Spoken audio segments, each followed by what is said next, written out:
A Wagner Matinée by Willa Cather. I received one morning a letter, written in pale ink on glassy blue-lined notepaper, and bearing the postmark of a little Nebraska village. This communication, worn and rubbed, looking as if it had been carried for some days in a coat pocket that was none too clean, was from my Uncle Howard, and informed me that his wife had been left a small legacy by a bachelor relative, and that it would be necessary for her to go to Boston to attend the settling of the estate. He requested me to meet her at the station, and render whatever services might be necessary. On examining the date indicated as that of her arrival, I found it to be no later than tomorrow. He had characteristically delayed writing until had I been away from home for a day, I might have missed my aunt altogether. The name of my Aunt Georgina opened before me a gulf of recollection so wide and deep that as the letter dropped from my hand, I felt suddenly a stranger to all the present conditions of my existence, wholly ill at ease, out of place amid the familiar surroundings of my study. I became, in short, the gangling farmer boy my aunt had known, scourged with chilblains and bashfulness, my hands caked and sore from the corn husking. I sat again before her parlor organ, fumbling the scales with my stiff red fingers, while she, beside me, made canvas mittens for the huskers. The next morning, after preparing my landlady for a visitor, I set out for the station. When the train arrived, I had some difficulty in finding my aunt. She was the last of the passengers to alight, and it was not until I got her into the carriage that she seemed really to recognize me. She had come all the way in a day coach.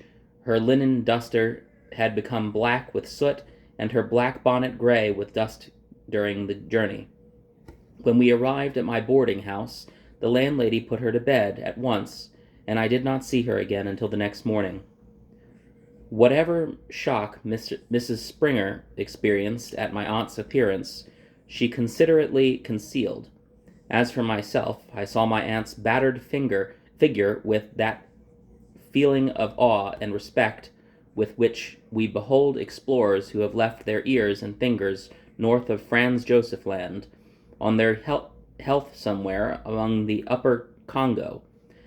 My Aunt Georgina had been a music teacher at Boston Conservatory, somewhere back in the later 60s. One summer, while visiting in the little village among the Green Mountains, where her ancestors had dwelt for generations, she kindled the callow fancy of my uncle, Howard Carpenter, then an idle, shiftless boy of 21. When she returned to her duties in Boston, Howard followed her, and the upshot of this infatuation was that she eloped with him, eluding the reproaches of her family and the criticism of her friends by going with him to the Nebraska frontier. Carpenter, who, of course, had no money, took up a homestead in Red Willow County, 50 miles from the railroad. There they had measured off their land themselves, driving across the prairie in a wagon, to the wheel of which they had tied a red cotton handkerchief, and counting its revolutions. They built a dugout in the red hillside, one of those cave dwellings whose inmates so often reverted to primitive conditions. Their water they got from the lagoons where the buffalo drank, and their slender stock of provisions was always at the mercy of bands of roving Indians. For 30 years my aunt had not been farther than 50 miles from the homestead. I owed to this woman most of the good that ever came my way in my boyhood, and had a reverential affection for her. During the years when I was riding herd for my uncle, my aunt, after cooking the 3 meals, the first of which was ready at 6 o'clock in the morning, and putting the 6 children to bed, would often stand until midnight at her ironing board, with me at the kitchen table beside her, hearing me recite Latin declinations and conjugations, gently shaking me when my drowsy head sank down over a package of irregular verbs. It was to her, at her ironing or mending, that I read my first Shakespeare, and her old textbook on mythology was the first that ever came into my empty hands. She taught me my scales and exercises on the little parlor organ, which her husband had bought her after 15 years, during which she had not so much as seen a musical instrument. She would sit beside me by the hour, darning and counting, while I struggled with the joyous farmer. She seldom talked to me about music, and I understood why. Once, when I had been doggedly beating out some easy passages from an old score of Euryanthe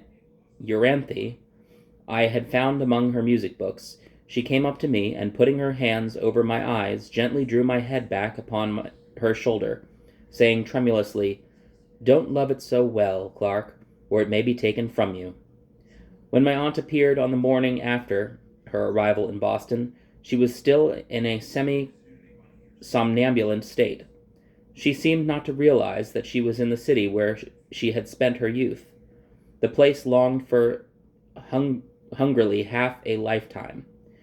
She had been so wretchedly train-sick throughout the journey that she had no recollection of anything but her discomfort, and, to all intents and purposes, there were but few hours of nightmare between the farm in Red Willow County and my study on Newbury Street. I had planned a little pleasure for her that afternoon to repay her for some of the glorious moments she had given me when we used to milk together in the straw-thatched cowshed, and she, because I was more than usually tired, or because her husband had spoken so sharply to me, would tell me of the splendid performance of the Huguenots she had seen in Paris in her youth. At 2:00, the symphony orchestra was to give a Wagner program, and I intended to take my aunt, though, as I conversed with her, I grew doubtful about her enjoyment of it.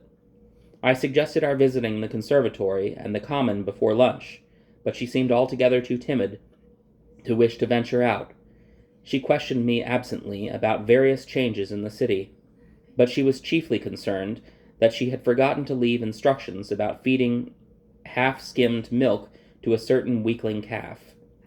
"Old Maggie's calf, Clark," she explained, evidently having forgotten how long I had been away. She was further troubled because she had neglected to tell her daughter about the freshly opened kit of mackerel in the cellar, which would spoil if it were not used directly. I asked her whether she had ever heard any of the Wagnerian operas, and found that she had not, though she was perfectly familiar with their respective situations, and had once possessed the piano of the Flying Dutchman. I began to think it would be best to get back to Red Willow County without waking her, and regretted having suggested the concert. From the time we entered the concert hall, however, she was a trifle less passive and inert, and for the first time she seemed to perceive her surroundings. I had felt some trepidation lest she might become aware of her queer county clothes, or might experience some painful embarrassment at stepping suddenly into the world to which she had been dead for a quarter of a century. But again I found how superficially I had judged her. She sat looking about her with eyes as impersonal, almost as stony, as those with which the granite Ramses in a museum watches the froth and fret that ebbs and flows about his pedestal. I have seen this same aloofness in old miners who drift into the Brown Hotel at Denver, their pockets full of bullion, their linen soiled, their haggard faces unshaven, standing in the thronged corridors as solitary as though they were still in a frozen camp on the Yukon. The matinee audience was made up chiefly of women. One lost the contour of faces and figures, indeed any effect of line whatever, and there was only the color of bodices past counting, the shimmer of fabrics soft and firm, silky and sheer, red, mauve, pink, blue, lilac, purple, ecru, rose, yellow, cream, and white, all the colors that an impressionist finds in a sunlit landscape, with here and there the dead shadow of a frock coat. My Aunt Georgina regarded them as though they had been so many daubs of tube paint on a palette. When the musicians came out and took their places, she gave a little stir of anticipation, and looked with quickening interest down over the rail that invariable grouping, perhaps the first wholly familiar thing that had greeted her eye since she left old Maggie and her weakling calf. I could feel how all those details sank into her soul, for I had not forgotten how they had sunk into mine when I came fresh from the ploughing, forever and forever between the green aisles of corn, where, as in a treadmill, one might walk from daybreak to dusk without perceiving a shadow of change. The clean profiles of the musicians, the gloss of their linen, the dull black of their coats, the beloved shape of the instruments, the patches of yellow light on the smooth varnished bellies of the cellos, and the bass viols in the rear, the restless wind-tossed forest of fiddle-necks and bows. I recalled how in the first orchestra I ever heard, those long bow-strokes seemed to draw the heart out of me, as a conjurer's stick reveals out yards of paper ribbon from a hat. The first number was the Tannhauser overture. When the horns drew out the first strain of the Pilgrim's Chorus, Aunt Georgina clutched my coat sleeve. Then it was I first realized that for her this broke a silence of 30 years, with the battle between the two motives, with the frenzy of the Venusberg theme as its ripping of strings. There came to me an overwhelming sense of waste and wear we are so powerless to combat, and I saw the tall, naked house on the prairie, black and grim as a wooden fortress, the black pond where I had learned to swim, its margin pitted with sun-dried cattle tracks, the rain-gullied clay banks about the naked house, the 4 dwarf ash seedlings where the dishcloths were always hung to dry before the kitchen door. The world there was the flat world of the ancients. To the east, a cornfield that stretched to daybreak. To the west, a coral that reached to sunset, between the conquests of peace, dearer bought than those of war. The overture closed. My aunt released my coat sleeve, but she said nothing. She sat staring dully at the orchestra. What I wondered, did she get from it? She had been a good pianist in her day, I knew, and her musical education had been broader than that of most music teachers of a quarter of a century ago. She had often told me of Mozart's operas and Meyerbeer's, and I could remember hearing her sing years ago certain melodies of Verdi. When I had fallen ill with a fever in her house, she used to sit by my cot in the evening, when the cool night wind blew in through the faded mosquito netting tacked over the window, and I lay watching a certain bright star that burned red above the cornfield, and sing, "Home to our mountains, oh let us return," in a way fit to break the heart of a Vermont boy near dead of homesickness already. I watched her closely through the prelude to Tristan and Isolde, trying vainly to conjecture what that seething turmoil of strings and winds might mean to her, but she sat mutely staring at the violin bows that drove obliquely downward, like the pelting streaks of rain in a summer shower. Had this music any message for her? Had she enough left to at all comprehend this power which she had kindled the world since she had left it? I was in a fever of curiosity, but Aunt Georgina sat silent upon her peak in Darien. She preserved this utter immobility throughout the number, from the Flying Dutchman, though her fingers worked mechanically upon her black dress, as if of themselves. They were recalling the piano score they had once played. Poor hands! They had been stretched and twisted into mere tentacles to hold and lift and knead with. On one of them, a thin, worn band that had once been a wedding ring. As I pressed and gently quieted one of those groping hands, I remembered with quivering eyelids their services for me in other days. Soon after the tenor began the prize song, I heard quick-drawn breath and turned to my aunt.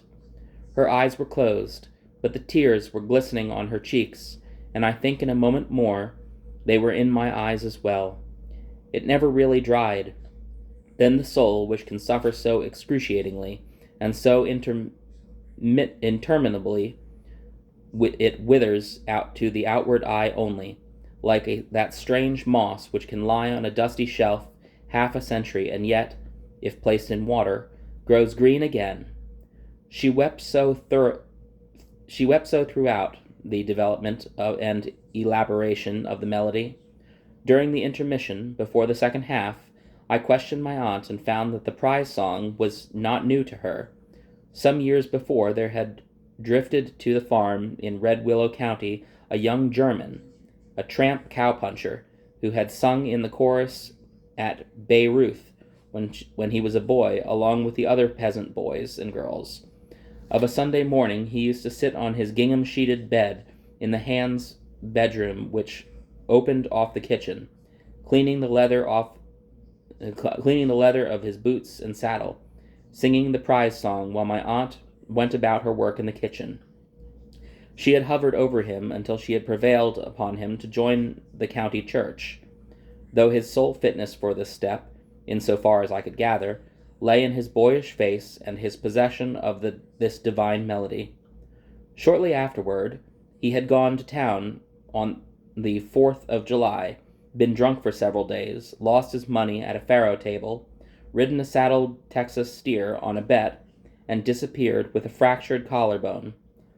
All this my aunt told me huskily, wanderingly, as though she were talking in the weak lapses of illness. Well, we have come to better things than that old Trovatore. At any rate, Aunt Georgie, I queried with a well-meant effort at jocularity. Her lip quivered, and she hastily put her handkerchief up to her mouth. From behind it she murmured, "And have you been hearing this ever since you left me, Clark?" Her question was the gentlest and saddest of reproaches. The second half of the program consisted of 4 numbers from The Ring and closed with Siegfried's funeral march. My aunt wept quietly, but almost continuously, as a shallow vessel overflows in a rainstorm. From time to time, her dim eyes looked up at the lights, burning softly under their dull glass globes. The deluge of sound poured on and on. I never knew what she found in the shining current of it. I never knew how far it bore her, or past what happy islands. From the trembling of her face, I could well believe that before the last number she had been carried out where the myriad graves are, into the gray, nameless burying grounds of the sea, or into some world of death vaster yet nameless, yet where from the beginning of the world hope has lain down with hope and dream, with dream and renouncing slept. The concert was over. The people filled out the hall, chattering and laughing, glad to relax and find the living level again. But my kinswoman made no effort to rise. The harpist slipped the green felt cover over his instrument. The flute players shook the water from their mouthpieces. The men of the orchestra went out one by one, leaving the stage to the chairs and music stands empty as a winter cornfield. I spoke to my aunt. She burst into tears and sobbed pleadingly. "I don't want to go, Clark. I don't want to go." I understood. For her, just outside the concert hall, lay the black pond with the cattle-tracked bluffs, the tall unpainted house, with weather-curled boards, naked as a tower, the crooked-backed ash seedlings where the dishcloths hung to dry, the gaunt, molting turkeys picked up refuse about the kitchen door. This has been Willa Cather, a Wagner Matinée, read by Dylan Paul.